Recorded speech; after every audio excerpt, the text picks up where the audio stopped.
अस्सलाम वालेकुम। मेरा नाम महनूर ताहिर है। मेरा ताल्लुक शोबे नफ्सियात से है। आप इस वक्त मेरा यूट्यूब और ऑफिशियल फेसबुक पेज देख रहे हैं। आज मेरी वीडियो बनाने का मकसद आपको तालीम की अहमियत के बारे में आगाही देना है। हासिल करना बुनियादी फ़राइज़ में से है। तालीम सिर्फ इसलिए नहीं हासिल की जाती कि इससे पैसा कमाना है या डिग्री लेनी है। तालीम शऊर का नाम है, जिससे इंसान सही मायनों में इंसान बनता है, सही गलत की तमीज़ कर पाता है और अपने आप को जानवरों से इस बुनियाद पर अलग करता है।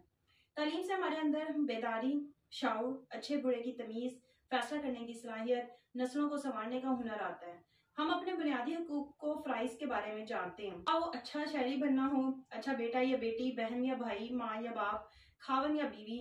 इसलिए तो कुरान पाक में सबसे पहले हमारे नबी के जरिए से इंसान को हुक्म दिया गया है, इकरा यानी पढ़, और हदीस के मुताबिक तालीम हासिल कर, चाहे चीन जाना पड़े।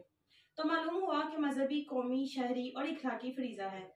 तालीम ही से हम आगे बढ़ते हैं और तालीम को हथियार बनाकर हम दुनिया को फतह कर सकते हैं, जिसकी मिसाल हमारे सामने मगरबी ममालिक की सूरत में मौजूद है, जो कि उन्होंने हमारे मजहब से ली है। लेकिन हम उनकी दीगर चीज़ों को तो अपनाते हैं, लेकिन जो चीज़ उन्होंने हमसे ली है वो नहीं अपनाते। तालीम हासिल कराना वालिदैन की बुनियादी जिम्मेदारियों में से है।